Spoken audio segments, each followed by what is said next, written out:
Sorry for the small technical glitch there. Welcome to all of you to another exciting presentation on professionalism in civil engineering. And we have engineer Raju Gogia here, principal consultant from Engineering Projects Consultants, New Delhi. And before we hand over it to him, there are some formalities. Srikanth, who is the coordinator, will make some opening remarks, and then the brief resume or bio of the presenter will be made by Ajit. Then it will be Raju's time.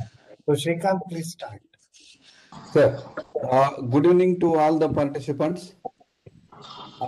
We take opportunity to welcome Srikanth, your signal you for this sixth session of our webinar series on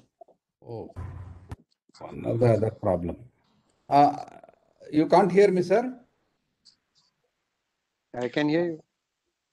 Yeah, it's okay. Go ahead. It's breaking, but just check your Wi-Fi.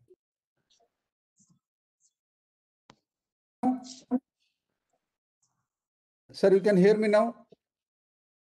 Yes, we can. I can hear. Yes, sir. Quite clear. Okay. I take this opportunity to welcome all of you for the sixth session of webinar series on professionalism. It's audible. Hello? Diksha, mute all other than Srikanth. Please go ahead, sir. Unmute your mic, sir.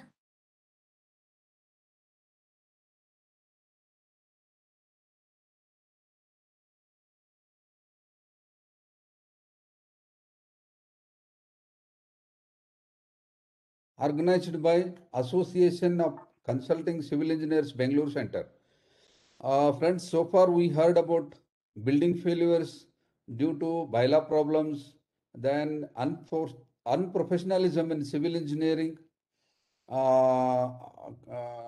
by state government and in private sector, then legal disputes on our civil engineering competence, provisions for civil engineers in NBC 2016, and also heard on employability and industry needs from civil engineering curriculum from the last 5 sessions. This session, friends, we are here with engineer Raju Gogia from Delhi. So far, we always were thinking about, in India about uniformity and equality with respect to every aspect of our life, be it a fundamental rights or civil codes. And in fact, in the same direction, the country, one law and, one country and one law is today's mantra for the central government. And the same direction, in the same direction, to adopt this kind of things, one common bylaws was thought of for the whole country and is proposed by the central government and in the form of model building bylaws. Although NBC gives enough tools for to practice the civil engineering, it is finally the building bylaws that governs the construction. So to know more about all these contents, good and bad things of this building bylaws, model building bylaws, we have our senior member from Delhi, who was instrumental in pursuing engineers bill and taking other civil engineering causes, from Delhi on behalf of all the civil engineering fraternity. So after his main lecture, we'll be having about 8 minutes snippets from Ultratech and then question and answer. So this is what I wanted to tell you. This is all from me, sir. Back to you, Dr. Kalgal. Thank you, Srikanth. Now, may I request Ajit, Secretary of ACC Bangalore Center, to briefly introduce the speaker of the evening, Engineer Raju Gogia. Thank you, sir. It gives me immense pleasure to introduce today's speaker, Engineer Raju Gogia. who is the Principal Consultant, Engineering Project Consultants, New Delhi. He has 40 years of experience in the civil and structural engineering consultancy. He completed BTech from MANIT Bhopal, Madhya Pradesh. He started working in the year 1979 in a consulting office, Jacobs, which is the engineering and development consultants and consulting engineering services. He also worked as a partner for 8 years and started his own firm.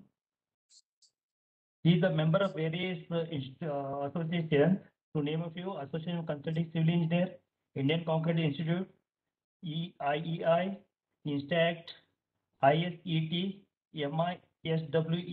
INSDAC, CEAI. He is also a member of several committees of NBC 2016. Today we have with us Mr. Raju Gogia, who will be speaking on model building bylaws and its impact on civil engineering. Thank you, sir. Over to you, sir. Gogeji, you can start. You have approximately 55 minutes. Okay, thank you. Thank you, Mr. Ajit Sabnis and Mr. Srikanth and Mr. Kalgal. So we are beyond our technical glitches now. So you have the first slide. Is the first slide visible on the screen? Sure. Okay, so I need to speak on professionalism in civil engineering, but my focus will be on model building bylaws and its impact on civil engineers. First of all, I would like to tell you that all the information that will be displayed in my PPT is all available in public domain. And I do not hold any IPR on any part of the presentation. However, one thing I would like to make clear is that the interpretations and observations are my personal views. It is possible that other panelists or participants might have a different view. So that can be discussed at the end or any other time, whenever it is convenient. Whatever I've shown in my presentation, the participants are welcome to use the same as and when and wherever they desire.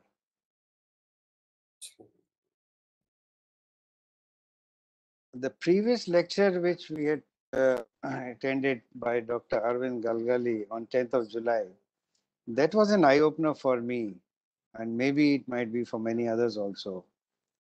I always knew that government spends a lot of money for civil engineering related works, but that is the day I discovered that India is spending a mind-boggling rupees 18 crores per second on civil engineering related works. And as our fraternity is involved in these kind of works, at a modest 3% of consultancy fee, that translates to 54 lakhs per second as fee toward consultancy and supervision. Perhaps it might be more than 3 or slightly lower than 3, but generally it is about this. And that's the activity that our members generally practice. So I'm going to try and stay within the the time frame.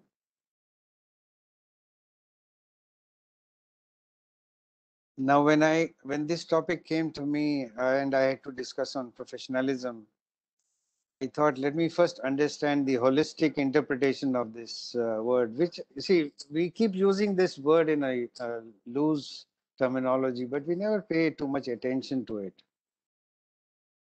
So I had to discover the meaning of this word. It is more than obvious that the root word is profession, while professional and professionalism are the downstream derivatives. Now, the dictionary meaning of profession is, you'll be surprised. When I started reading, making out this PPT, I found that there were many things which I was also discovering for the first time, in spite of having 40 years of experience and using these words all the time. The dictionary meaning of profession is a paid occupation, especially one that involves prolonged educational training followed by formal qualification. I think this we all knew. But I did not know that professionalism follows from professionals following a code of ethics as defined.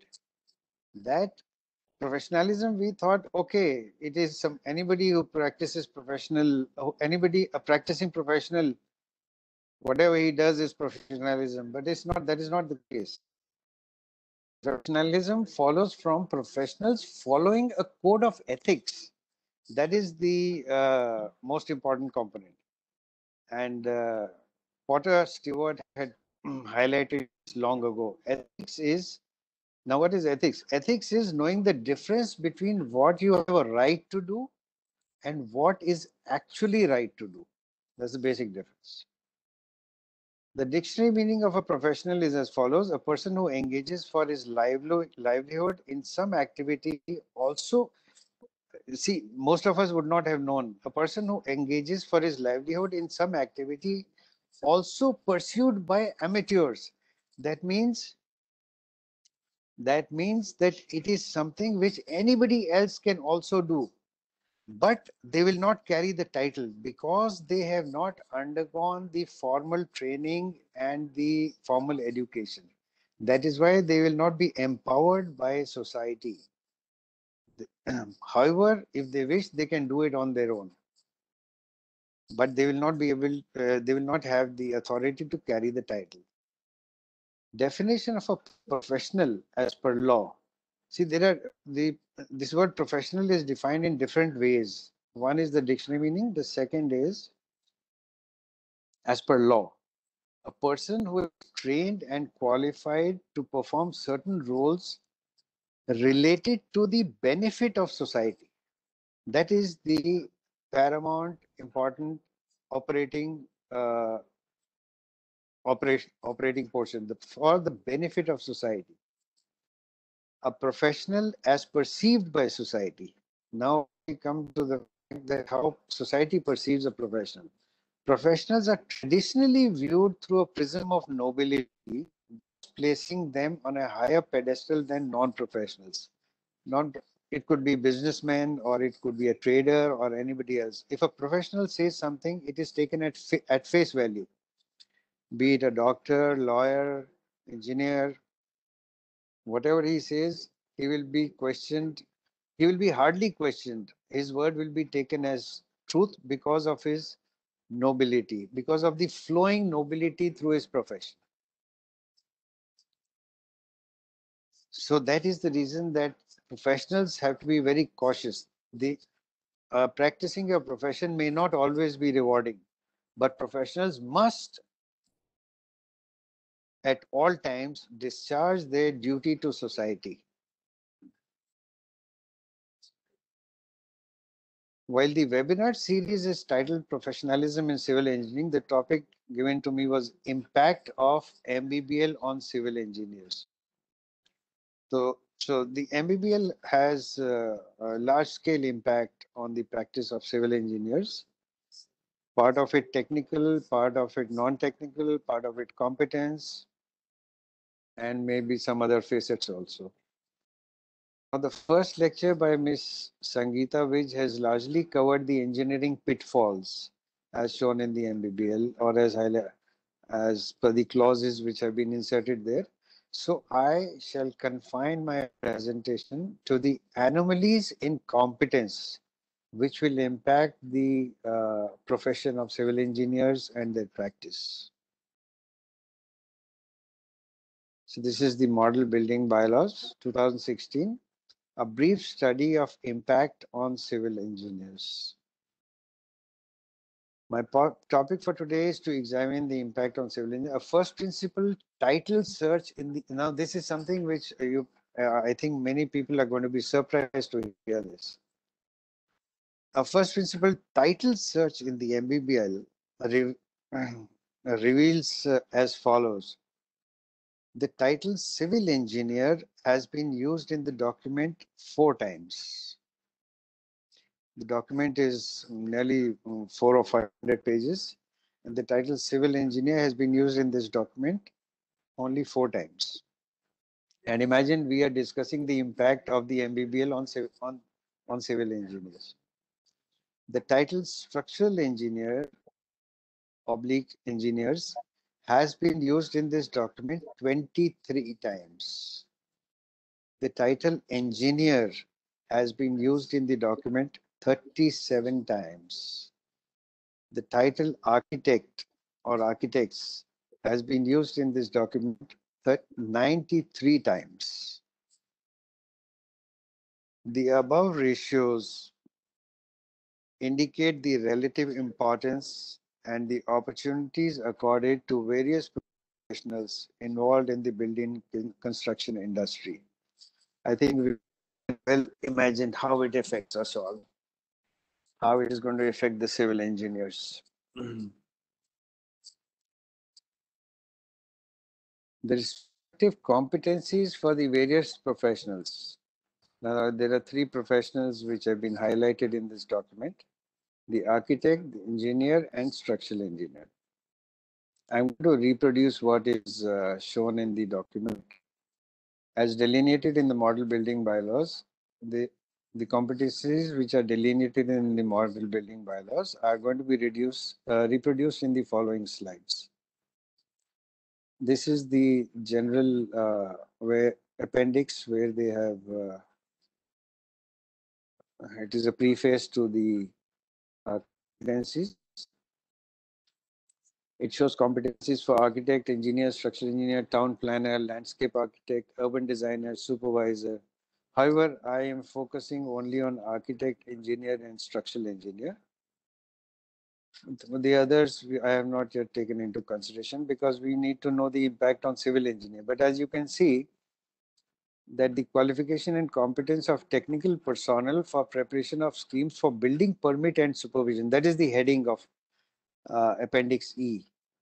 And in the second para, first line, architect, engineer, structural engineer. The word civil engineer does not even appear over here. And we are having a whole session of seminar trying to find out what is the impact of the MBBL on civil engineers. First, we need to figure in the document. So the first one is for architect, whatever is there. And in the last line, if you see, I have this red dotted oval.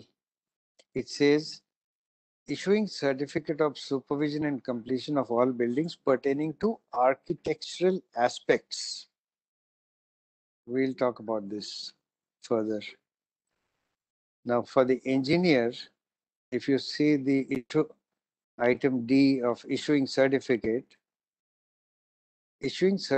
of supervision and completion of all buildings pertaining.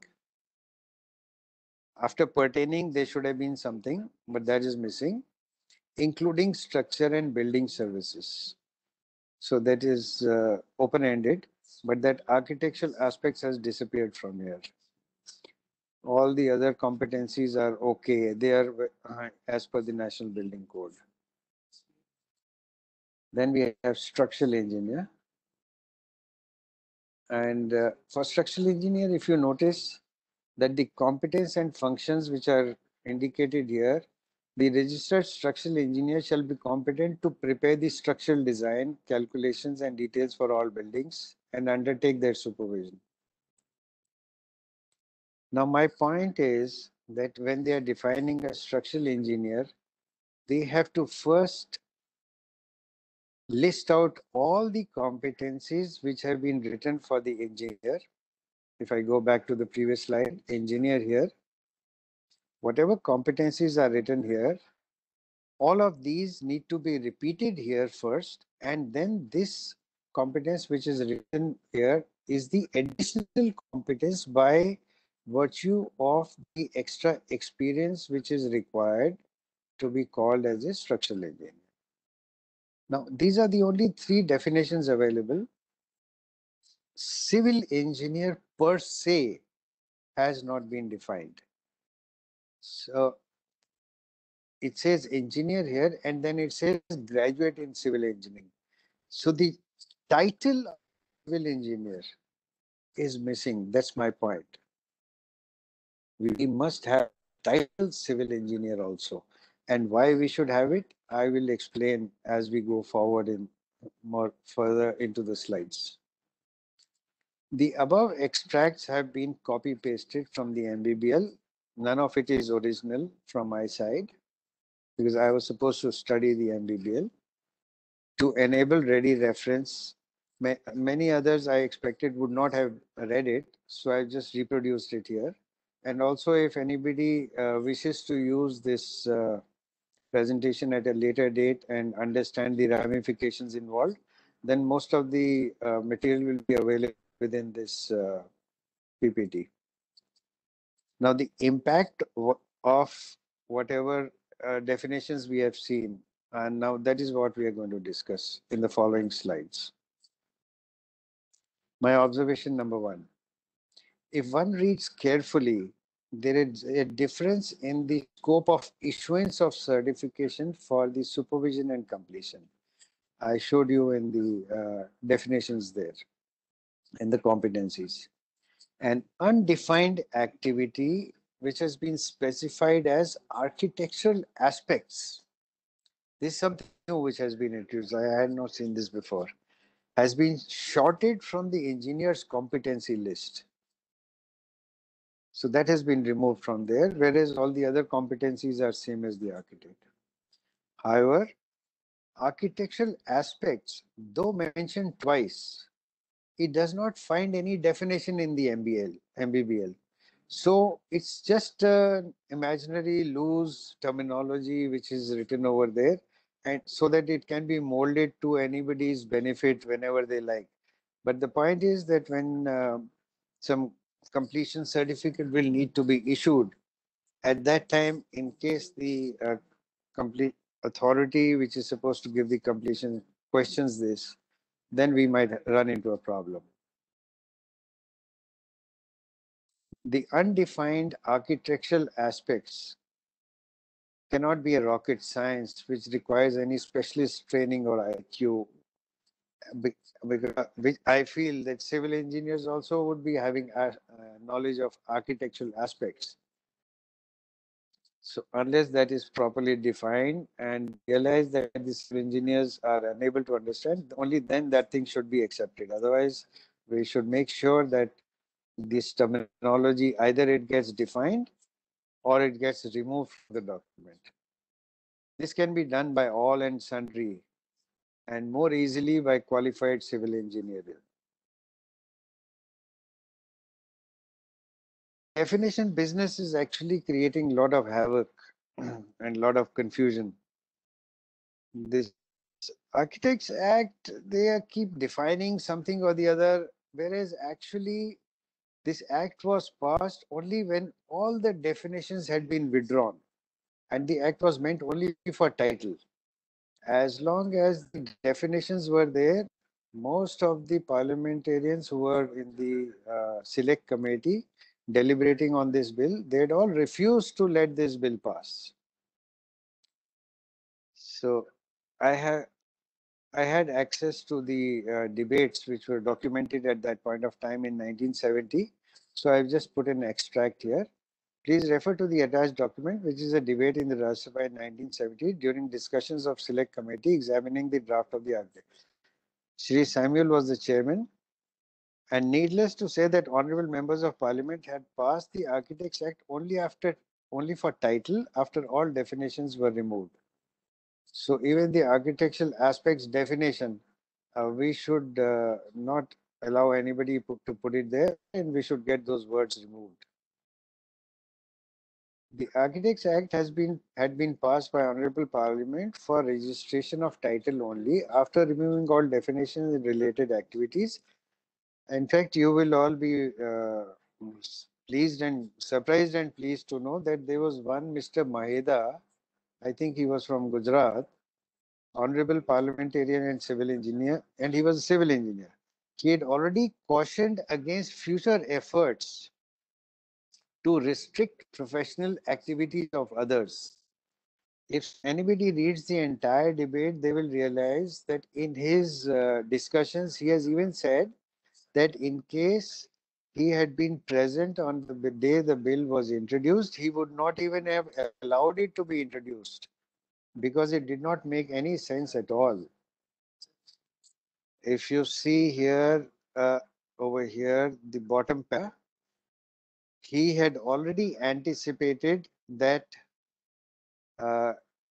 in future they might try to include the services. So he has written here, I have underlined in red, it must be realized that it would have offended against the constitution. This he's talking about the definition, would have led to consequential litigation and embarrassment, and the references to Supreme Court on writ petitions and all that follows. I have brought this to your notice that in future no such efforts be made to restrict professional activities unduly. That means others, the engineers who need to continue with their work, and nothing should be passed under this law, no extension, no addendums, no uh, modifications which include services. So now that they are trying to introduce services, actually we can say that the act was passed only for title, and if any, and it was passed after the definitions were removed. So if any services are to be added, they cannot be added in the present law. This law will have to be cancelled, and then they can think of making a new law if any services are to be introduced. But no services can be added within the present law. My observation number 2. The competency for structural engineer, as currently stated in the MBL, gives the impression only of a structural designer. As you, in case any of you have missed it, I will go back to the slide that I'm talking about.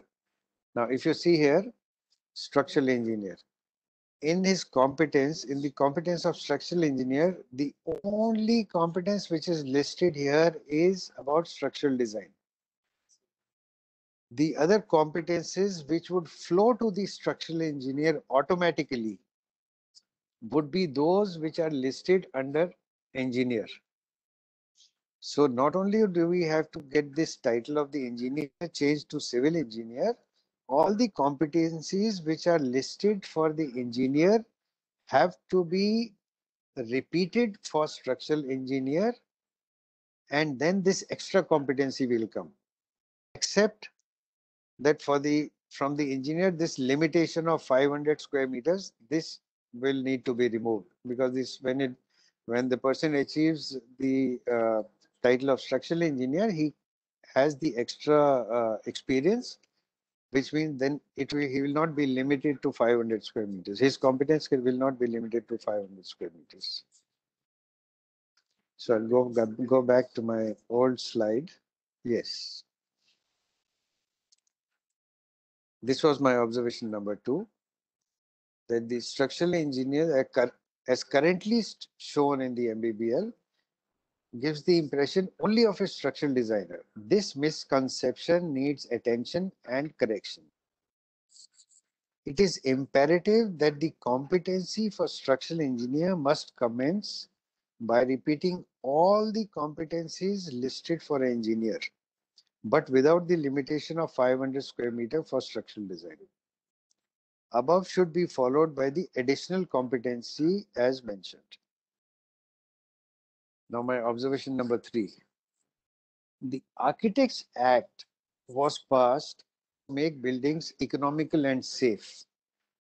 You can see here, I have underlined in red that the reason which is given for passing the act is the construction of buildings which are uneconomical and quite frequently are unsafe. So that means it was being passed so that they will help in making buildings safer. Now, if you read the MBBL carefully, it seems that they are not responsible for the safety of the structure. So the very ethos and the fundamental and the legs on which this act was passed, those have been removed from under them, from under the act, that they are no longer bothered or irresponsible for its safety. As per the MBBL, Architects Act is for profession, while Honorable Supreme Court says it is not. Now the MBBL has a para 6.3.6 talking about registration of professionals. The para says, presently the legislation for the profession of architecture is applicable in the country in the form of Architects Act 72. Now this is blatantly false. The act is not for the profession of architecture, it is only for titles. Again, in the third line also, they are talking of profession of architecture. There is no such thing. Now, I go back to the engineer conundrum. The word engineer is a relic of the past because in those days, most engineers were civil engineers. Back in 1970, when this bill was being discussed, in fact, it might have been introduced even 5 or 10 years before that. At that time, 50% of the engineers or even 75% were civil engineers. That is why they continue to use the word engineer. Since this is no longer the case, it must now read civil engineer in all relevant documentation, such as the National Building Code and building bylaws, just as structural engineer has been defined. Now, the reason for this, I will just try to explain. We should now future-proof our profession and prepare for the internet era. General public will access the net with keywords looking for civil structural engineers, not just engineers used in the present documentation. These days, whatever was the state of civil engineers at that time in the late 60s, early 70s, I won't say state, the numbers. Now that is the numbers for IT engineers.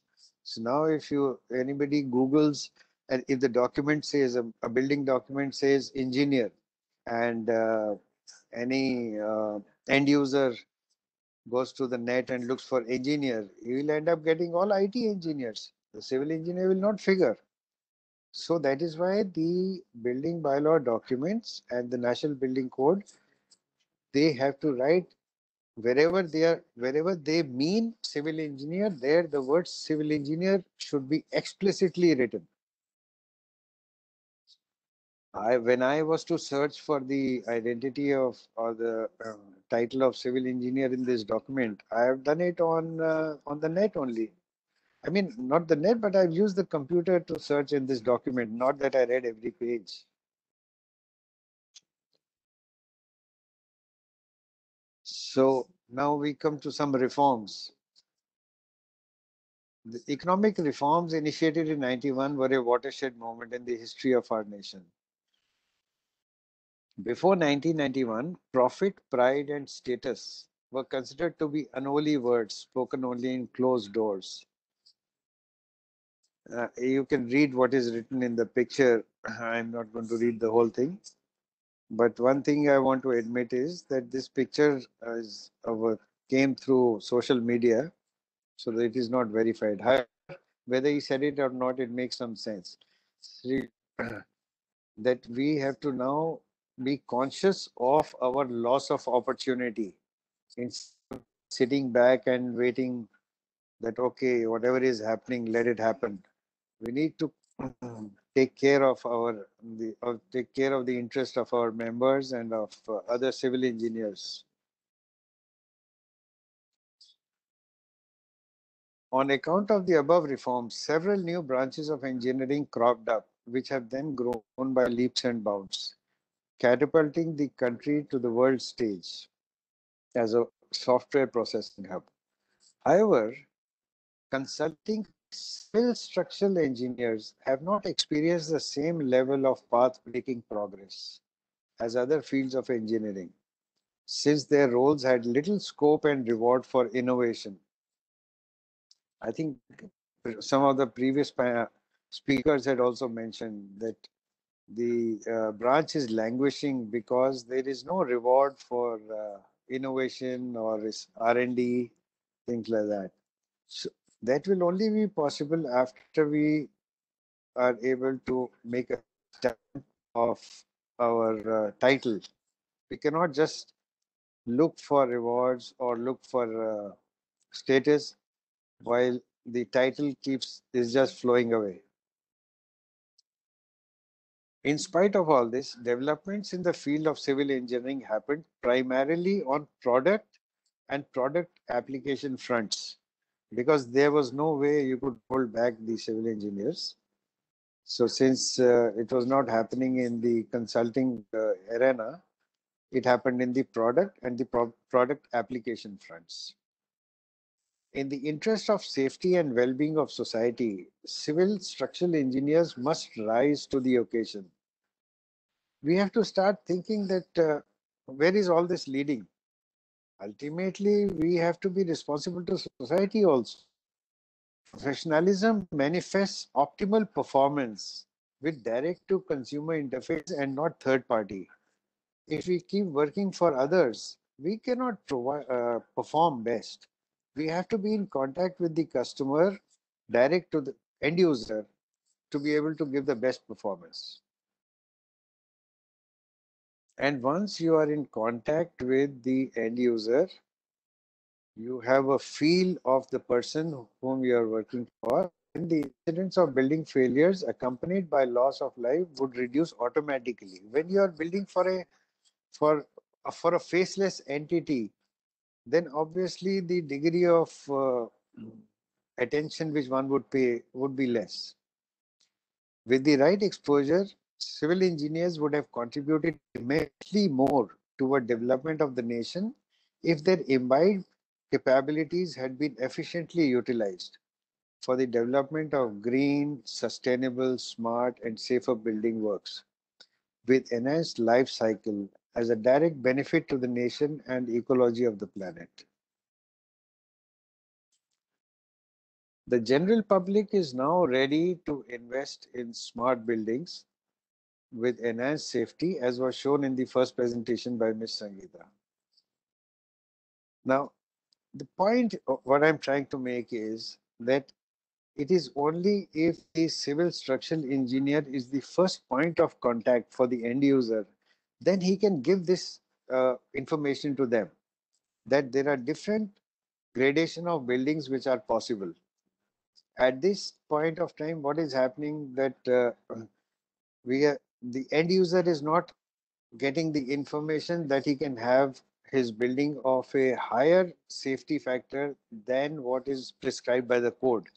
If you see the last one, collapse prevention, our national building code actually designs for whatever parameters they have given, they have focused on this. It is based on this level of safety, collapse prevention, so that life is not compromised. Whereas hospitals are supposed to have the category that is operational. Hospitals and important communications infrastructure, they're supposed to have the operational one. And then there are others who might go for the in-between category. But my point is that the end user must get the option as to which one he would like to choose, because the cost difference is very minimal. Choice for the above is only possible if civil structural engineers are the first point of contact for buildings. Unless that is the case, this will not happen. Now, the recent Supreme Court judgment of March 20 has provided us the opportunity to re-establish supremacy of civil structural engineers for buildings and infrastructure. We now need to take that opportunity. I don't know how many people might be aware of this, that in 2011, if you see this notice was issued by Ministry of Corporate Affairs. Somehow the Council of Architecture or some other architects, I don't know who, they might have managed to convince the Ministry of Corporate Affairs to issue this kind of a advertisement, public notice. In fact, it was a public notice in the newspaper. that there should be no registration of companies or LLPs which have one of their objectives to do business of architecture. You see, they are not involved with business of architecture and they have to keep away from that. Only the title, that's all, nothing else. So we need to write to the Ministry of Corporate Affairs to issue a retraction of the erroneous notices issued by them. And for this, we can take assistance of the recent Supreme Court judgment.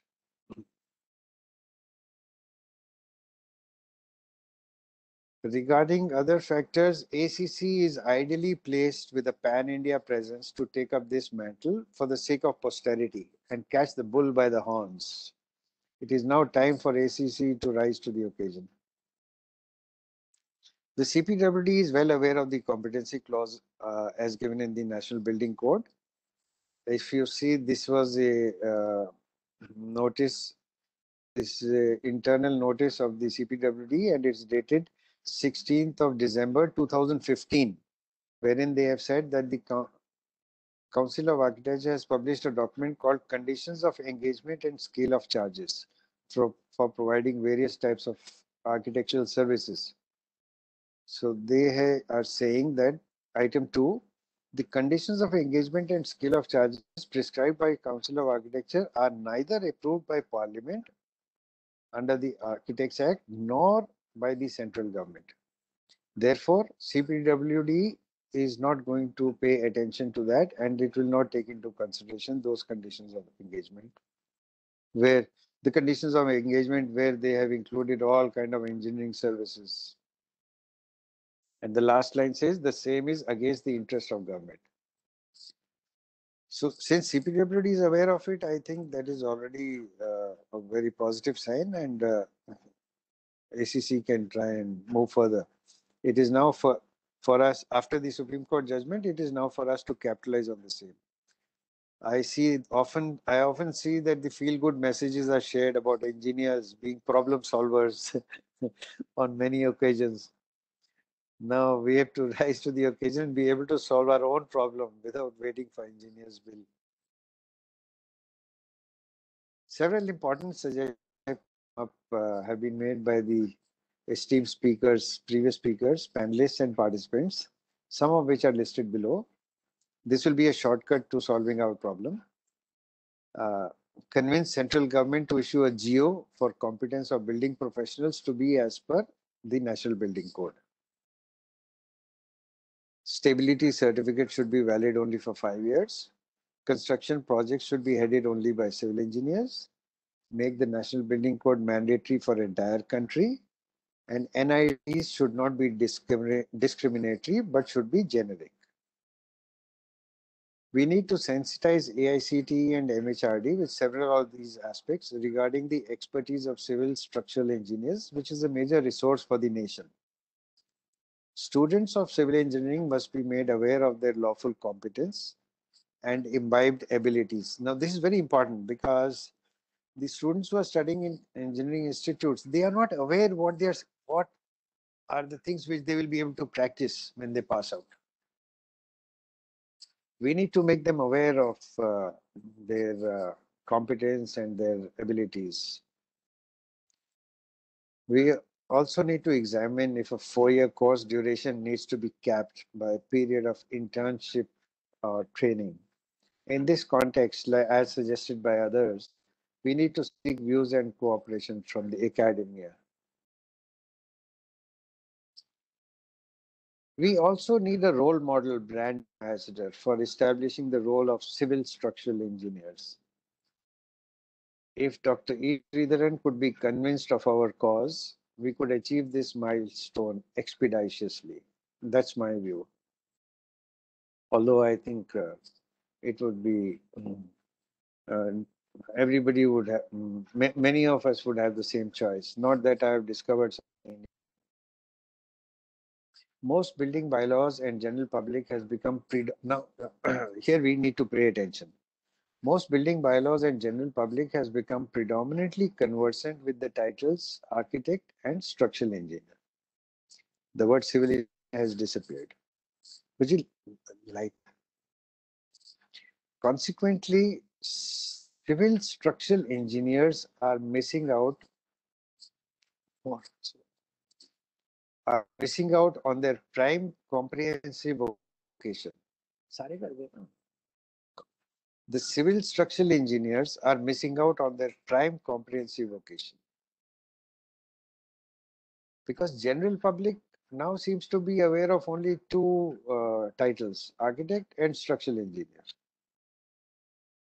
My first-hand feedback from general public indicates that they often access the internet for structural engineers.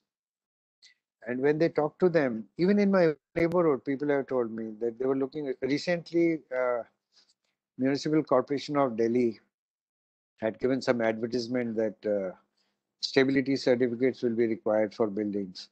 So many of my neighbors had started looking for structural engineers on the internet. And they found that the persons they get are structural designers, not structural engineers.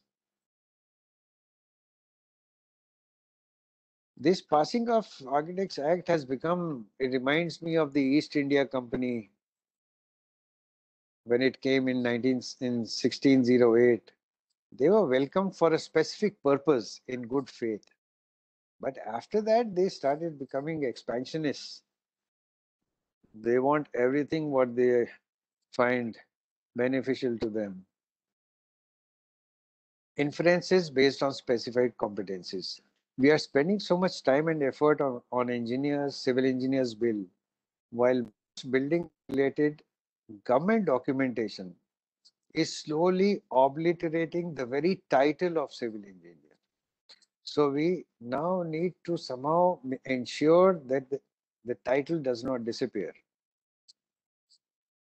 In this context, I would suggest that consulting civil engineering associations rechristen themselves as civil structural engineers so as to get at least so as to establish their identity. In fact, as I understand, most of the members, maybe 60 to 75% of the members of ACC would actually be civil structural engineers. So what is the point that if an end user goes looking for a civil engineer, but if he doesn't find the word civil engineer in the MBBL or the MBBL where they need to certify or get the approvals, then obviously he will go to others. That is why we need to rechristen ourselves as civil structural engineers. I would be happy if the association itself rechristens itself as Civil Structural Engineering Association. Doing so would enhance professional opportunities for their members, coupled with professional accountability to benefit society. Because a civil structural engineer is fully competent and has the capabilities to perform the duties and competencies of the architect also and of the structural engineer also. So obviously then he would have more accountability and he could work to the benefit of society. It would also send the right message to general public. Now, there was a time when ACP became a very common external facade. But nobody carried the responsibility for it because nobody knew that it is, nobody went into the depth to study what will happen if there's a fire. As is evident from the various competencies listed in NBC and MBBL, structural engineers have the maximum weightage. Even when you access the document, you will find that their competency is the maximum. It has all the competences of the architect, all the competence of the engineer or civil engineer, whatever title we would like to use. Plus, it has additional competency also. So therefore, they are the most competent to be project leaders. Currently, Structural Engineers Association actually cater to the microcosm of structural designers only. That is very unfortunate, but that is the reality today. Christening themselves as structural engineers, they should be handling entire, if they want to call themselves as structural engineers, then they should be handling the entire comprehensive services by hiring other professionals as required rather than getting hired for services by others.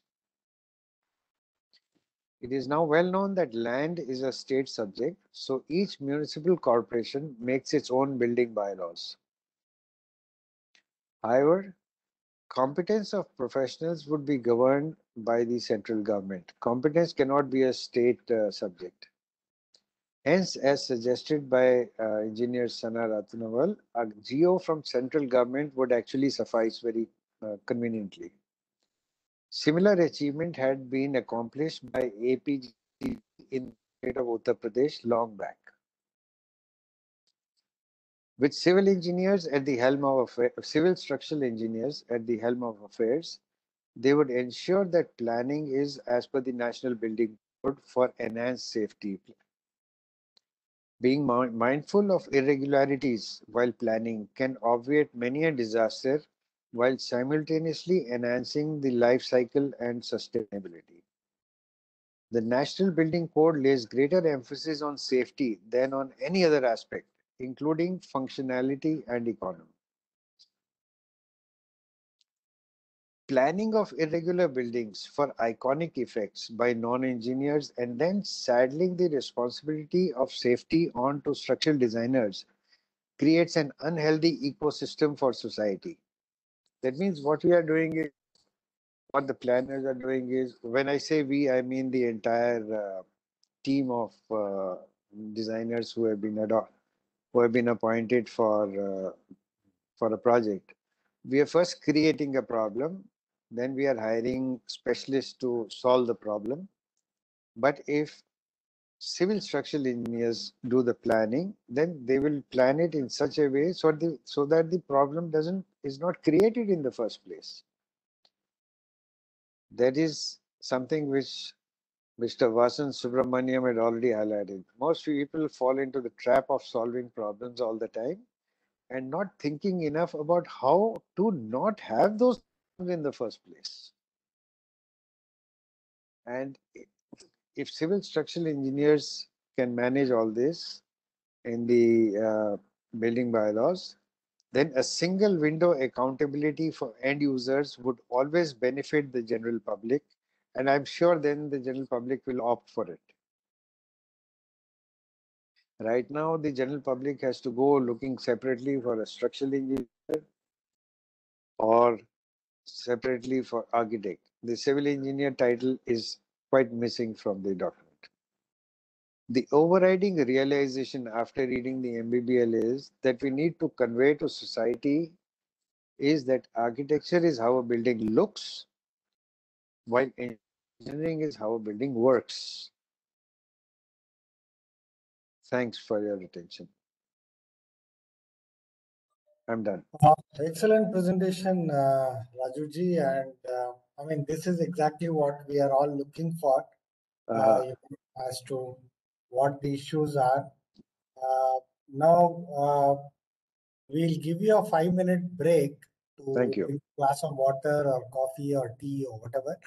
And we will have snippets from Ultratech presented by Omkar Churi.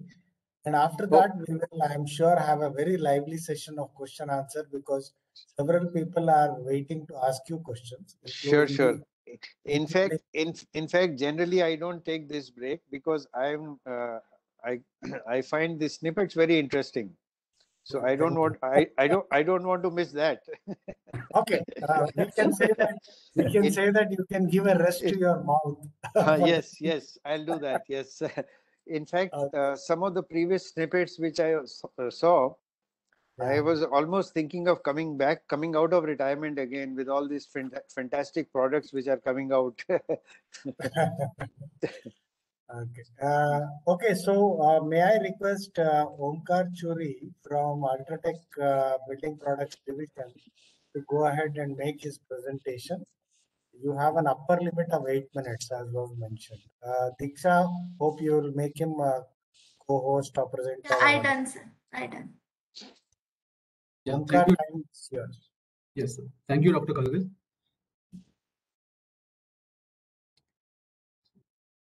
मेरा mute कर कहाँ से इसको रखने है ना अभी. Yeah, go ahead, Omkar. Yes, sir. Yeah, so good evening, all the dignitaries. My name is Omkar Churi. I am from the Building Products Division of Ultratech Cement Limited. And today I'll be having a brief discussion with you regarding grouting in preventing corrosion in post-tension concrete systems. So we all know there are two types of pre-stressed concrete systems. So one is the pre-tensioned concrete system, the other is the post-tension concrete systems. So pre-tensioned system is the one where strands are stressed before the concrete is cast, and post-tension concrete systems is the one where strands are stressed after the concrete is hardened. So here we are more concerned about the post-tension concrete systems. So the question arises, what is the strand protection system in post-tensioned segmental concrete bridges? Now, on the right-hand side, we have shown a diagrammatical illustration of a precast concrete segment. Now, a segmental concrete bridge consists of many such precast concrete segments, and such precast concrete segments are as we all know, they are constructed in a precast yard, and then they are transported to the construction site for installation. So how they are installed? They are installed using high-strength steel tendons. So what is a tendon? A tendon is basically an assembly of strands, grout, and duct. So these issues have been observed in post-tension concrete structures all over the years. So issues like damaged ducts of tendons, then voids and tendons have also been observed. Then water tend to get accumulated near in the bridge, and sometimes the strands are not at all encapsulated in the grout, and also corroded strands have also been observed. So strands in segmental bridges can be susceptible to corrosion at relatively young ages. So what are the results? The results are basically, you can see this corrosion which has been observed in Sunshine Skyway Bridge in Florida. So on the left hand side also you can see there's space between the strands, between the steel, which have not been properly encapsulated with the grout. So why such premature corrosion happens? So basically, if the post-tensioning grout which is used in such structure, if that grout has not got a good bleed resistance, then more often than not, when the grout hardens, the bleed water evaporates, or it evaporates or it gets reabsorbed into the hardened grout. So the result is you get a void, particularly near the anchorage. So you can see on the right hand side top, we have shown a sketch where you can see the voids which get formed, particularly in the anchorage region. So what happens? All these chlorides, moisture, and then oxygen, they try to enter through such voids, and once they reach the strands, the corrosion is initiated. And another problem which has been observed in such a structure or in such grout, if I may say, is the formation of a soft grout. Now, what is a soft grout? Soft grout is a layer which is permeable, which is soft, and which is particularly observed on the top portion of a hardened grout. So all these things happen because of inadequate specifications, and because of inadequate specifications, voids occur, and that leads to premature corrosion. So to counter all these issues, Ultratech tendon fill has been developed by Ultratech and IIT Madras. Ultratech tendon fill has been developed under the Imprint India project, which was sponsored by Ministry of Human Resource Development and Ministry of Housing Urban Affairs, Government of India. And the other industrial partners in this project were L&T and Utracon. So to cover some aspects about tendon fill product, the benefits of tendon fill are, it is a single component. Now, you all must be knowing that nowadays the prevailing practice is to use a side batch grout, which consists of a cement bag and a expanding admixture, which is now mixed on the site. But in case of tendon fill, there is no such thing. It comes in a pre-packaged form, and it's like I said, it's a single component. You just need to add water. It eliminates the possible human errors that are found with side batch grouts. It offers superior protection of tendons against corrosion. It prevents the formation of soft grout. It prevents bleed water, and it also prevents voids. And it has got excellent fluidity. At the same time, it must be noted that tendon fill has got excellent fluidity retention, and it has got low viscosity. Now, low viscosity is very much essential to fill the interstitial space between the strands and duct. It doesn't consist of any sand. That ensures high fluidity, and that also ensures that the pump is not clogged. It is a high strength grout, and it is robust against the changes with respect to water powder ratio and with respect to the temperature change. So this was all about the post-tensioning grout from Ultratech Cement Building Products Division. Thank you. Thank you, Omkar. That was a good exposition to a new concept of making sure that there is no corrosion of the post-tensioned strands. Now, Gogia ji, back to you. Lot of people would want to ask questions. So our practice has been that whoever wants to ask question may raise his hand, and we will request him to come and ask the question personally. Afterwards, of course, we'll take up questions which are printed or typed in the chat box. So anyone who would like to ask a question specifically directly to him, you can raise your hand and we will permit you.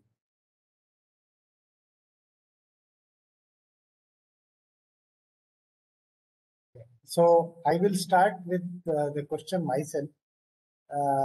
Gokia ji, you made an excellent presentation, but you also made certain distinction between structural engineer and structural designer. Could you please elaborate a little on this part?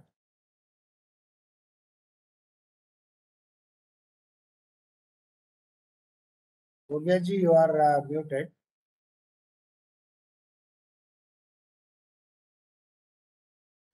Can you hear me now? Yes, sir. Okay. Yes, that is a very tricky part which has not come to the notice of many people. What I have noticed is that at two places I noticed this. One is that National Building Code also and the MBBL also, when they have defined structural engineer, in the meeting when this was being discussed also, I had pointed out at the NBC that the competencies of the engineer should first be listed there, and then the extra competency which has been allowed for the structural engineer, that should follow. Now, if you actually just think back and think of all the structural engineering associations or associations which call themselves Association of Structural Engineers, their members and their programs and their courses and their content of seminars is all focused on structural design. And 90% of their members are practicing only structural design, whereas the actual competency of a structural engineer includes all the competencies of architect, plus all the competencies of civil engineer, plus the additional competency of a structural designer. That is what a structural engineer actually has. He has a very comprehensive competency as per the building bylaws and even as per the National Building Code. But the associations of members of Association of Structural Engineers, they are practicing only structural design. So much so that when I was talking to many people in the general public, they tell me that when they go to the website of structural engineers associations and they look for a consultant. When they get the phone number, they talk to that person. They say, okay, they want to make a factory or a building or a house or anything like that. He refers them to the architect. Whereas actually it is in his own competency. So this is also proving detrimental to the interest of civil engineers. Okay, I mean, this probably Sir, would this is raise. Anjane Murthy, sir. Can I talk? No, just a minute. Sir. Professor Krishnamurthy wanted to say something. Professor Krishnamurthy, you can unmute yourself and then say, sir. Then Dr. Ramdas. I have a simple question which may or may not be part of this scope of this talk. Of course, I am a recent entrant into the Indian scene, and I feel privileged to be on the National Expert Committee for reviewing the Factories Act. But the relevant point is, I've noticed that construction industry, apart from whether just civil engineers or structural engineers, the entire construction industry still remains a non-organized and perhaps even an unorganized sector.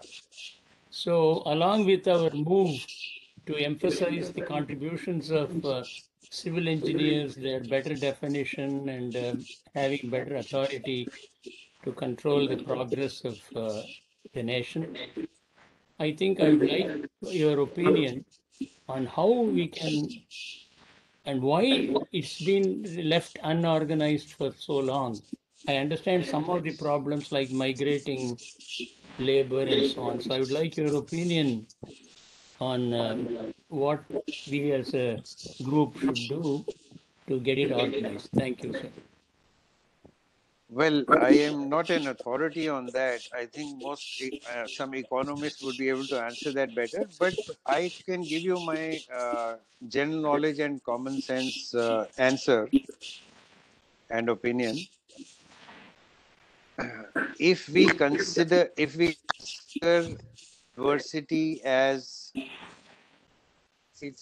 I got some message. You are no longer connected to this meeting automatically. No, you are there. I'm there. Okay. So if I use my common sense and general knowledge, I feel that this corona problem which we have faced recently, this is going to go a long way to actually make our construction industry as more organized, because when the exodus of migrant labor happened, at that time different states have come to know how many of that people have been going to which cities for this kind of work, and metropolitan cities have actually discovered how much migrant labor has been coming in and has been working in the unorganized sector, because they had to work out the logistics of providing free food to them during the lockdown periods. So if this present epidemic can be taken as taken benefit of, then all the construction labor is now going to come into the mainstream and at least get an identity and get registered with different agencies.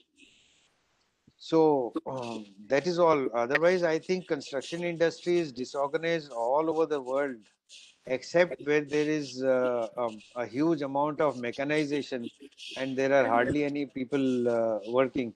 I remember that in 1995, when I had gone to the US, the Atlanta Olympics were to be held in 1996, and my brother-in-law, he is a contractor over there. So he took me to the stadium because he was doing some work there. And in the entire Olympic stadium, which was being prepared for the 96 Olympics, I'm talking of September 1995, there were hardly 125 people working over there. The rest was all machines.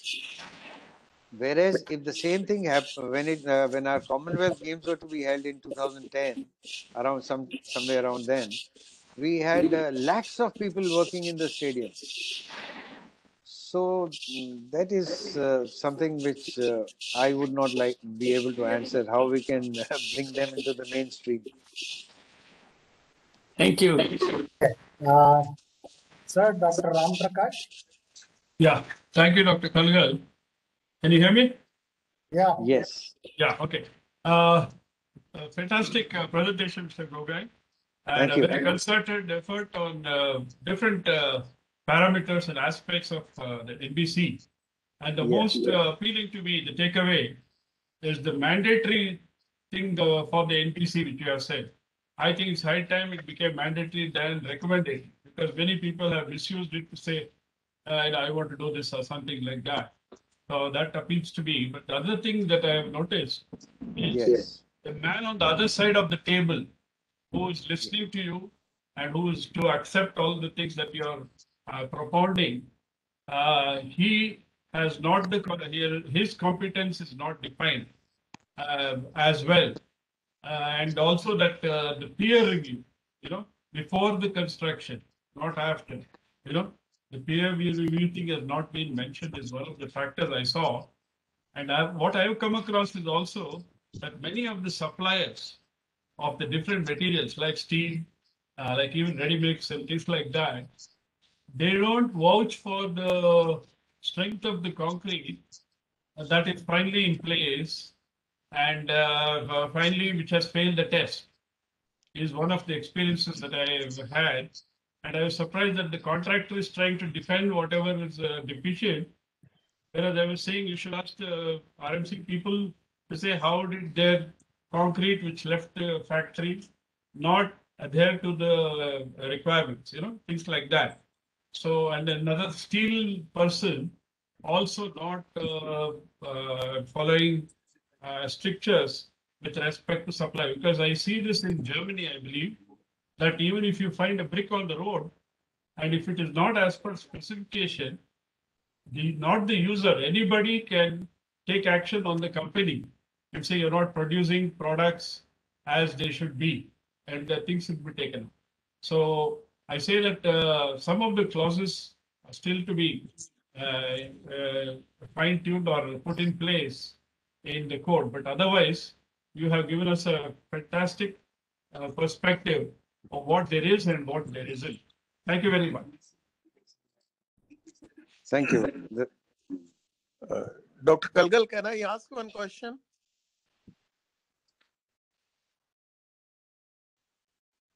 Dr. Kalgal? Was there Yes, a Jain sir, you can go ahead.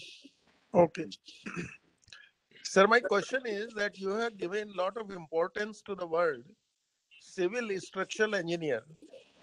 Now, there is no separate curriculum. Structural engineering is part of the civil engineering. Now, in that sense, if we put, why not you put only civil engineer? Because there is no separate category of civil structural engineer. If we take civil structural engineer, that will mean they have some master's degree in structural engineering, or they will have some extra qualification to be designated them as civil structural engineer. So what will be civil differentiation between civil engineer and civil structural engineer? It will further segment the profession. So why not only civil engineer? Why civil structural engineer? Could you kindly explain this?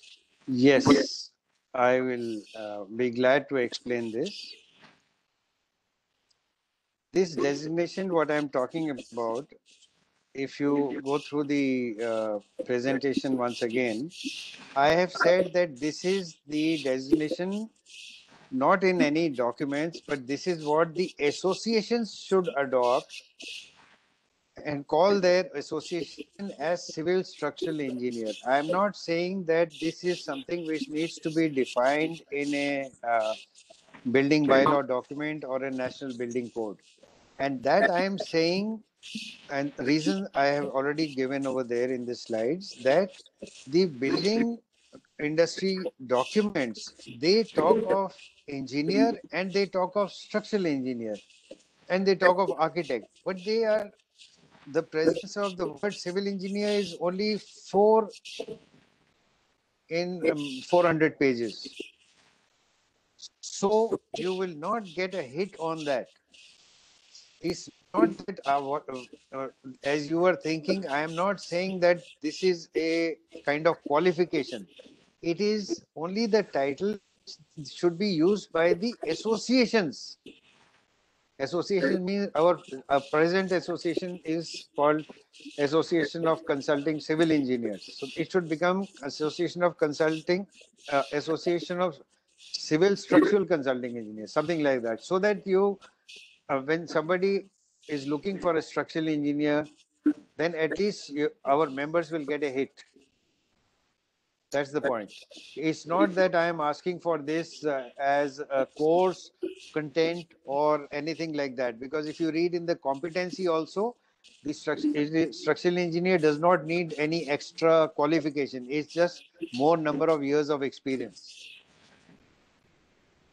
Okay. Before I go to Professor Jagannath, I just want to inform you that Association of Consulting Civil Engineers started as Association of Consulting Structural Engineers. Correct. And then when people objected, saying that you are looking at the welfare of only structural engineers and not those civil engineers who are not practicing structural engineering, so then the name was changed to Association of Consulting Civil Engineers. So this issue still persists, whether we should make it look as if it is structural engineering oriented, or should it be broad-based to civil engineering orientation. Of course, your definition of shared structure is the one which has got architecture and all facilities brought in. But the word structural, if you add, probably it would look like an emphasis on structural engineering. So that is why I think these questions are coming up.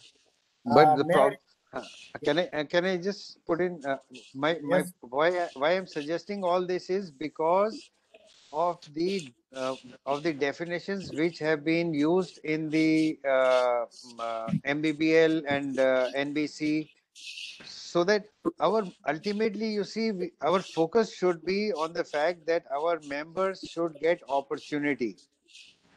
So now we have to do a backward integration. If we had stayed ahead of the curve, then we would have monitored the definitions when they were placed in the documentation. Now they are all there in the documentation. We'll have to do a lot of work. So now we should quickly and easily do a backward integration. Okay, Professor Jagannath, please. You are muted, sir. Hello, Dr. Yeah. Okay, thank you, Dr. Galgal, and my sincere thanks to Gogi. My apologies for not spelling properly. Okay. That's okay, no problem. You can say it whichever way you like. I have one pertinent point to share with you. You see, you are very wise in looking at the reality and suggesting some very good initiatives. I appreciate it very much. But there are some shortcomings. Let me tell you what it is. By the way, I want to tell in about few seconds what I am. I have served for 32.5 years at ISRO in the civil engineering division in the ground support. Okay, so I was in the planning, design, estimation, tendering, maintenance, and everything. And for about 4 years, I was a professor who co-chair, involved in the urban local bodies capacity building. So this is sufficient. And also Pollution Control Board founder director of an institute. Okay. See, what is the negative aspect? What is the shortcoming of your presentation was? Is it not worthwhile to look at the present rhythm?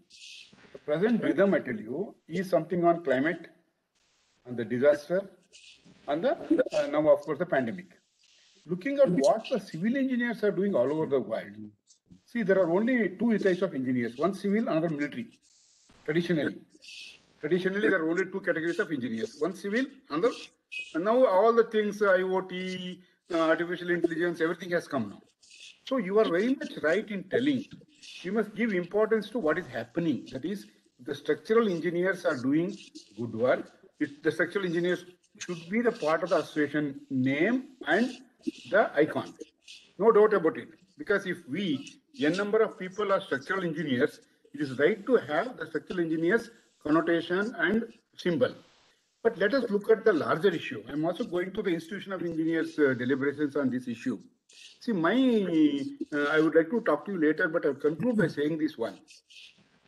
One is to look at ourselves making our house set right. The second is to give leadership at the larger level. So there has to be a balance. The scope for expansion is one thing which I did not see you. But I found a lot of scope when you mentioned about the civil structural engineer. If that is the focus, it gives all the good weightage. Thank you very much.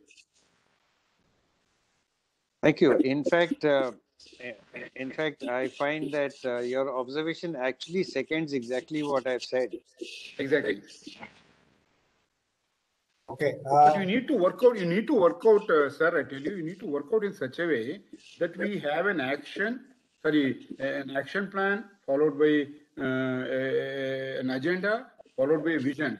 See, all these things should be there for our home. But how about giving a leadership to the larger engineering community? That is also should be considered, no? I didn't get that. The point is, we are a cell. Civil structural engineers is a cell, let us say. Yes. But there is a larger engineering domain happening in the ecosystem. See, engineering is a larger ecosystem. Yes. Civil structural is one unit of that. Yes. It's always better to keep one's identity and ecological niche always affirmed. But you want to send a message. You see, similar small units make a system. I found a gap in you, because when you want to look at a macro level, there should be one leader saying that, well, we want to identify ourselves, but we do not want to come out of a larger canvas. That was what I wanted to say. Okay, but actually my presentation was focused on the content of MBBL. Correct. Yeah, correct. Right. D. Ranganath, would you like to, you raised your hand. Anyway, thank you, sir. Thank you very much. Yeah. Thank you. Thank you, Dr. Kalgan. Mr. Gogia, that was a very straightforward, very targeted, and a very neat presentation on a specific issue. I really appreciate all the talks that you have made. Thank you. I have, I need a clarity on some of these issues. One is, you did talk about the MBBL, and you were focused mainly on buildings. I'm sure MBBL has other disciplines of civil engineering also, defined in that.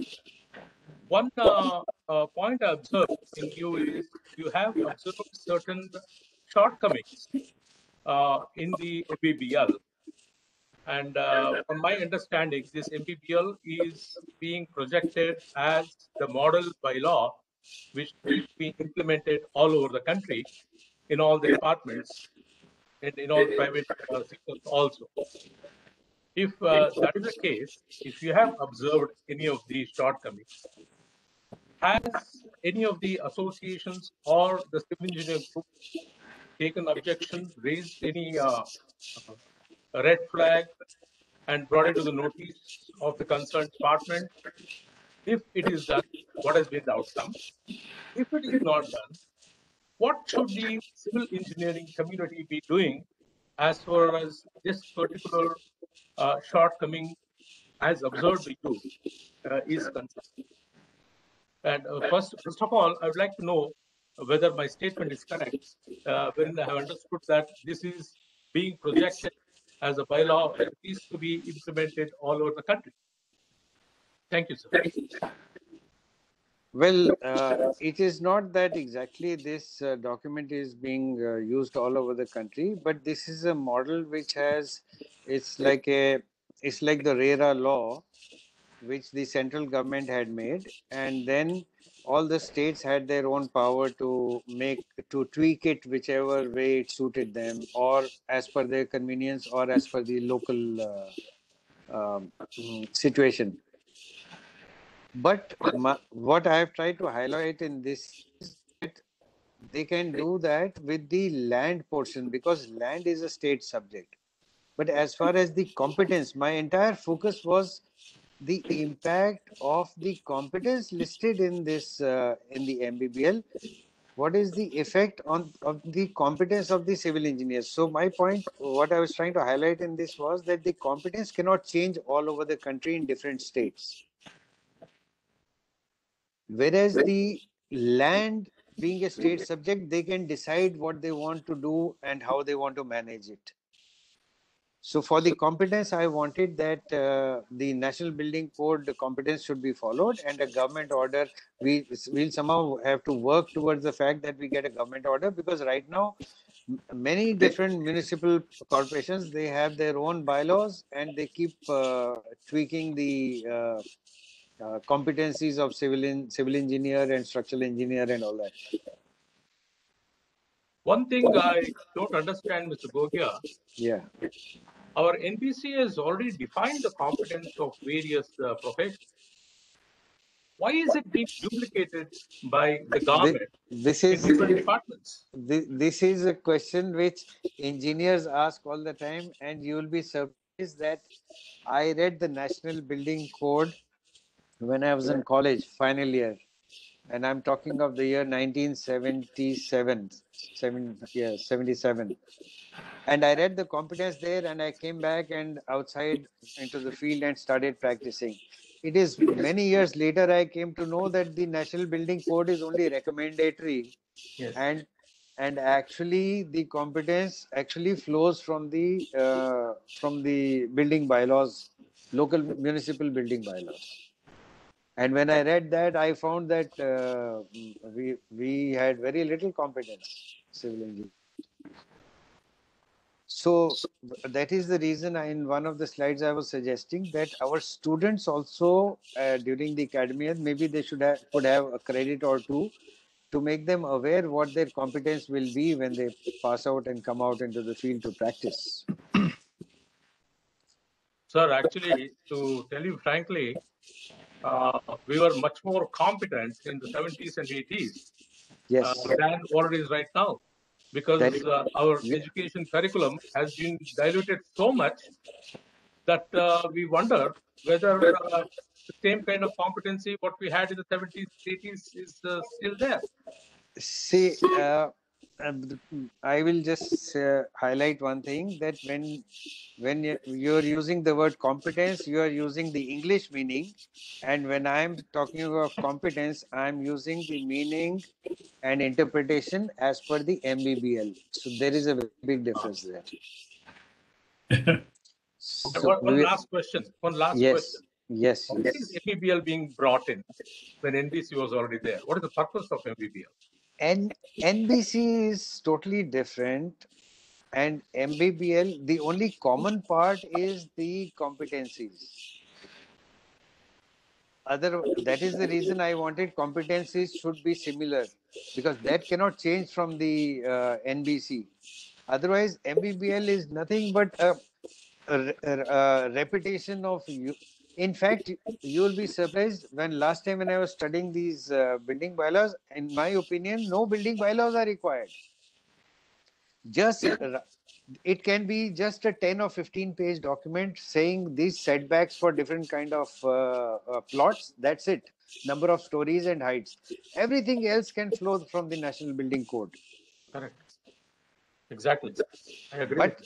But certain vested interests who have been trying to make changes in the competence, and that is why it keeps they keep making these building bylaws for different municipal corporations.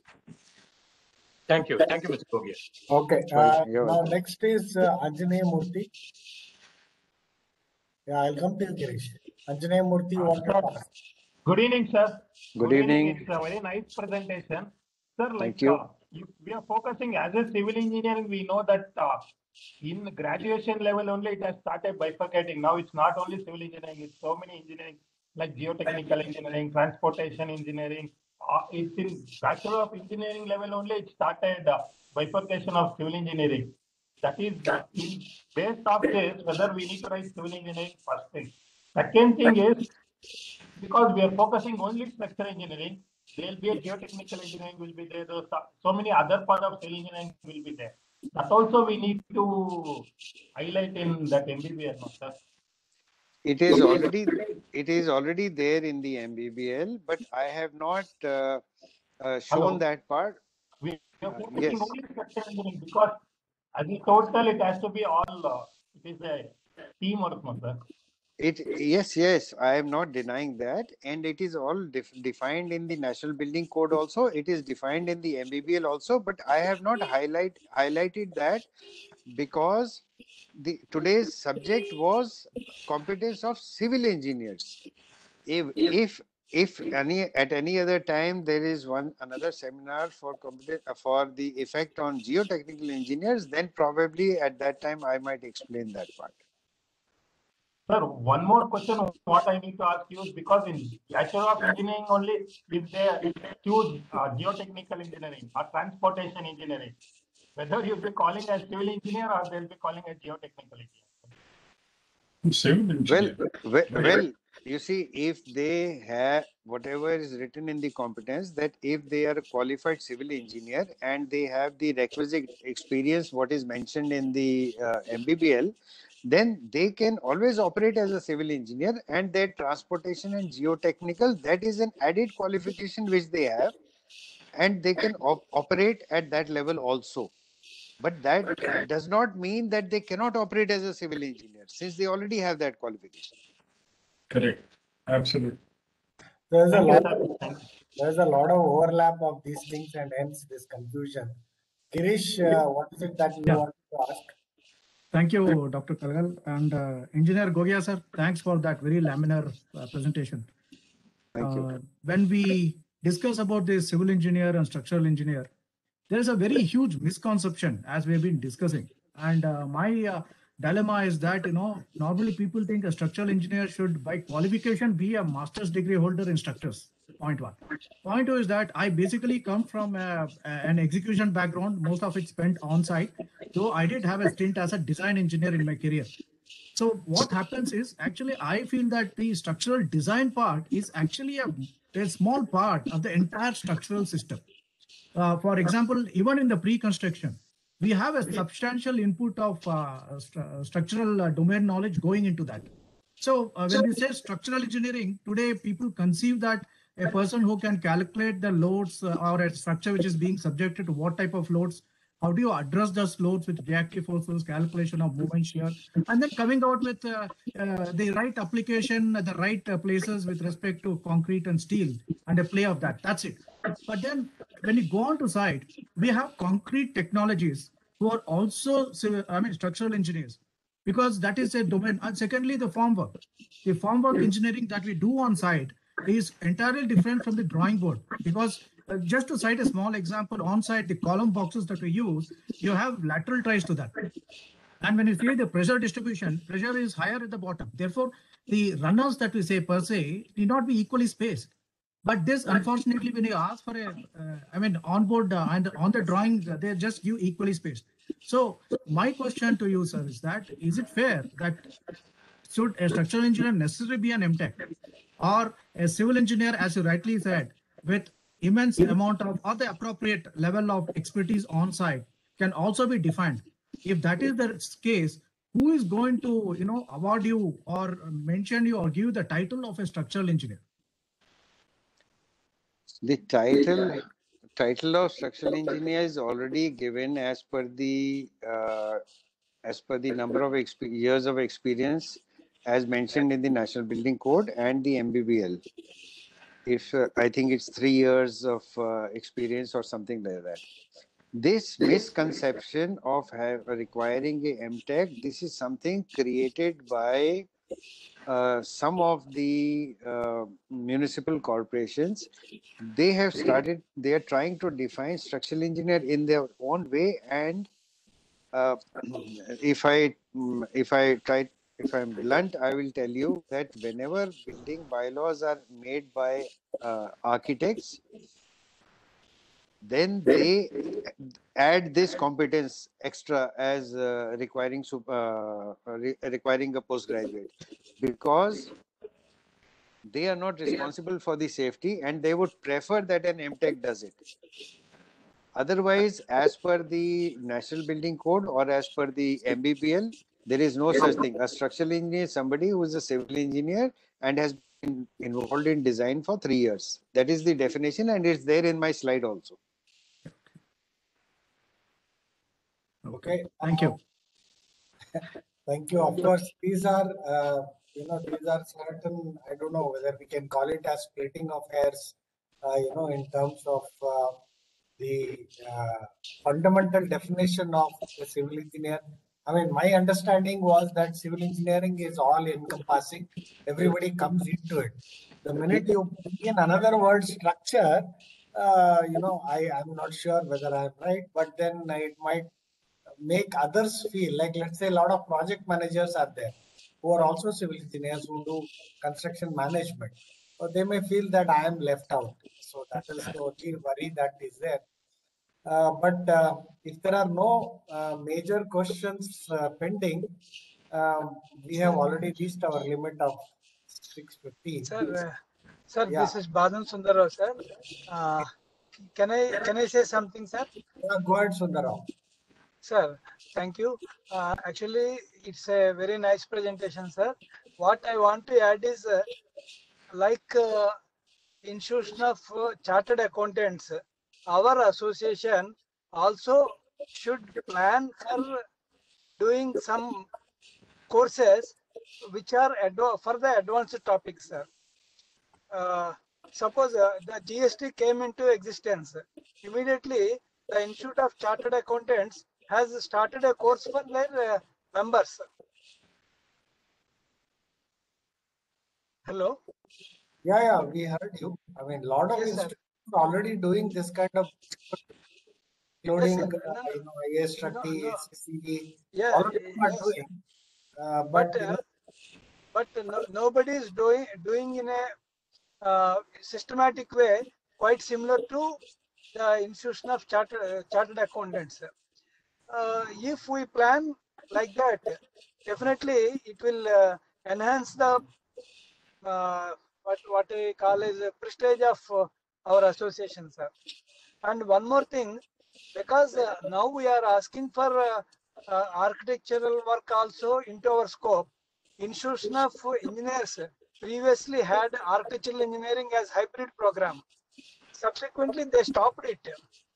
Our association can make a representation to Institution of Engineers to continue that hybrid program so that our engineers can become architectural engineers also, so that all of we will have good knowledge about architectural aspects also.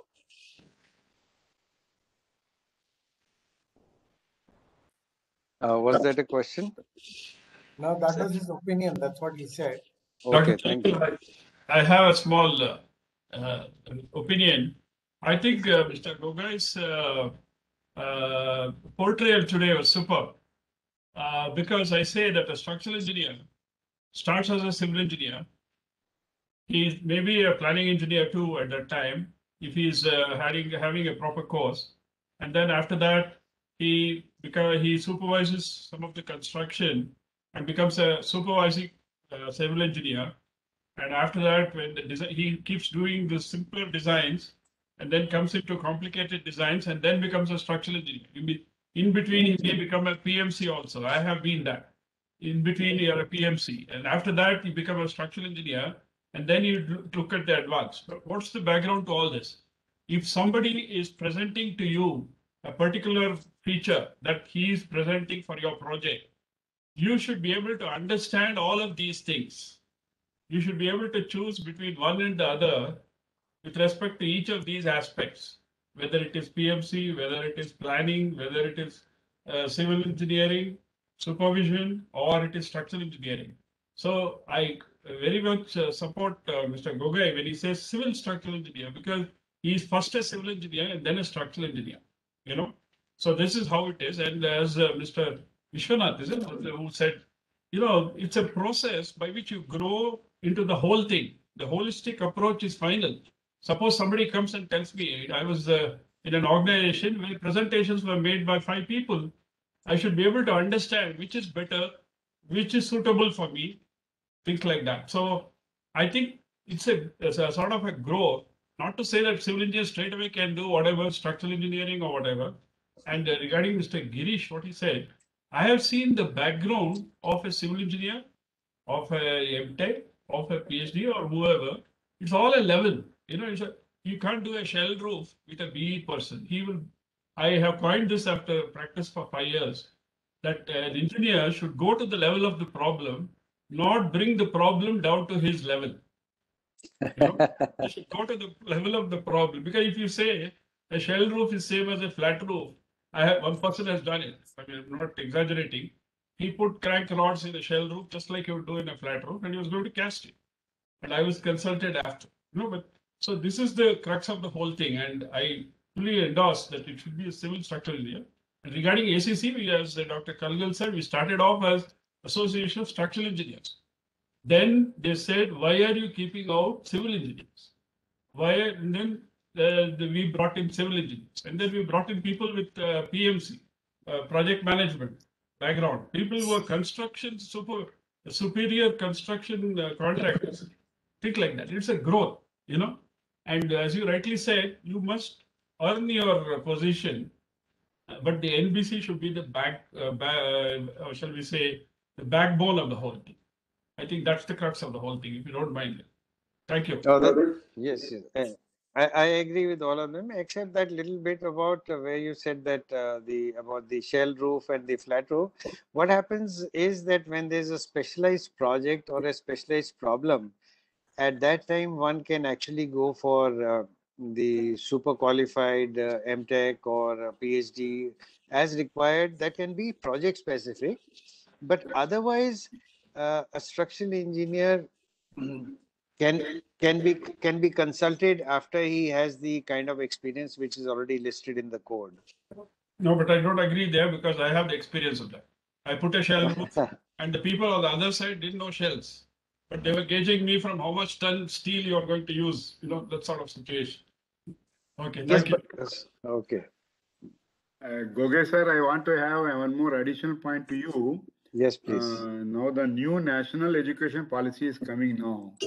Yes. And I'm of the opinion Faraday did not go to school, but he found electricity. Edison did not go to school.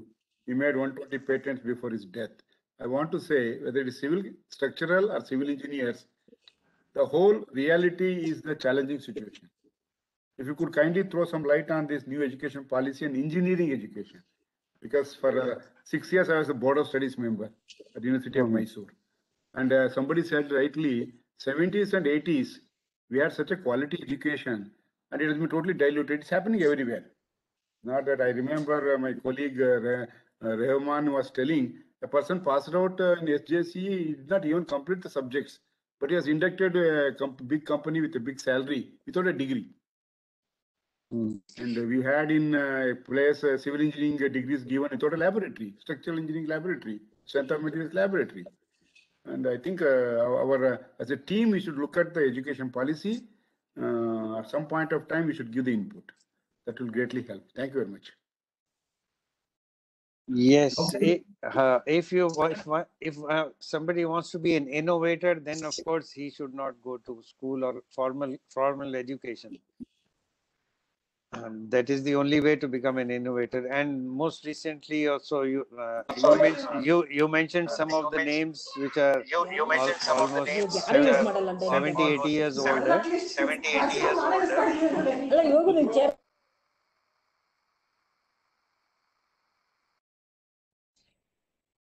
Hello, sir. Yeah, go ahead, sir. Some problem with the video. Now, let me clarify simply in one sentence. New educational policy in India has come and it is mandatory. At least in the civil engineering education, we need to give some input as a professional body. That's it. Anyway, we will probably take it for another day. I am sure we have gone beyond our normal timing. Now, would Shrikant be wanting to, Hello, sir. Yes, sir. Hello, sir.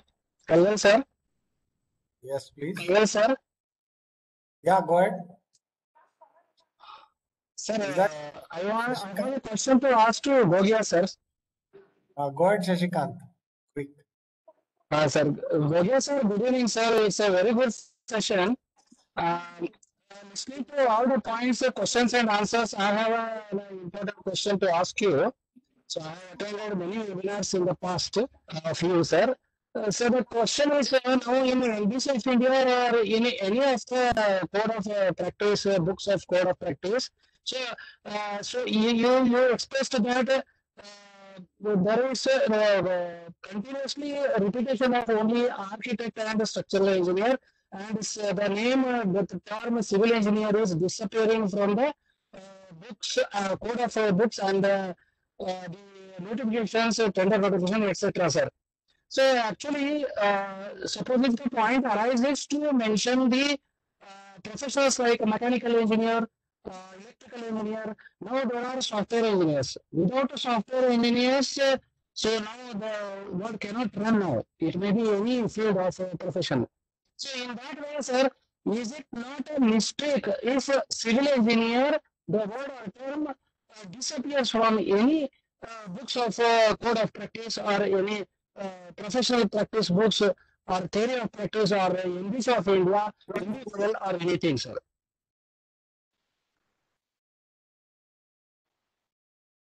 Hello? Yeah, your question was not very clear, but then you are only probably wondering whether the word civil engineer will disappear. That's not likely to happen, Shashikant. Anyway, but I don't see.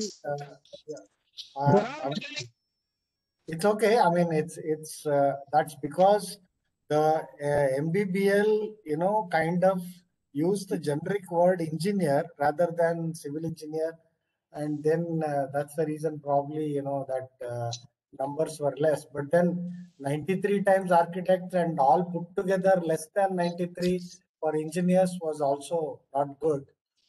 But of course, this is typical of any Aam Janata who places building means architect. I mean, that is one indoctrination that people have successfully done. So, including the court judges, they have been saying, what is there for engineer? Engineer is for major projects, and for buildings it is architect. That kind of message they have passed through. So we have to undo whatever they have done very, very consciously. I'm definitely at 18:30, so it is running out of time. Sorry for cutting others short. If they have anything, they could write to Rajuji directly or through the Association of Consulting Civil Engineers.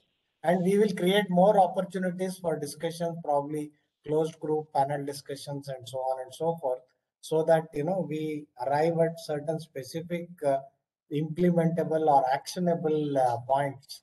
That is ultimately very important, that we arrive at some actionable points.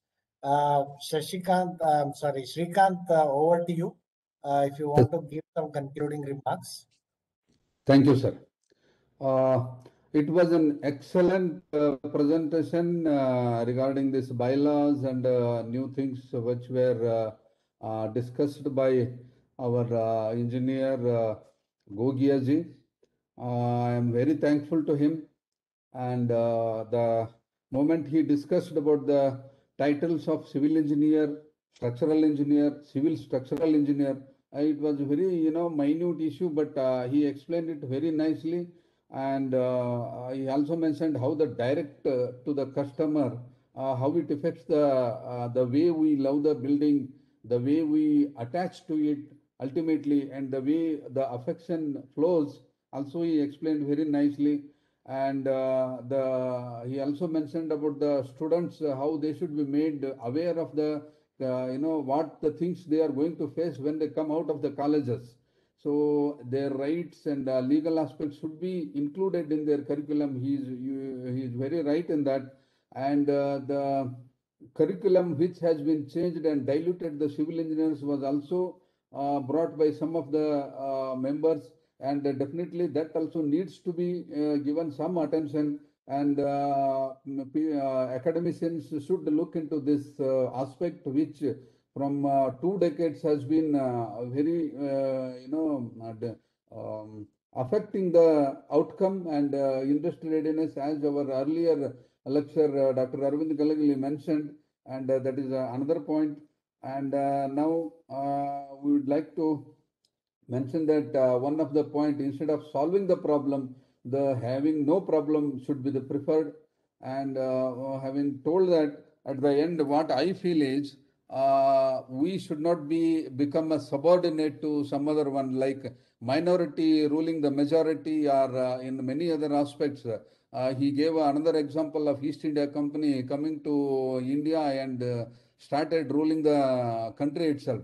So that should not happen in our profession. With these good words, he has explained very nicely, and your points and other things, we will definitely take it forward, and we will definitely think it positively, and take it to the required level. And in the panel discussion also, these points will arise.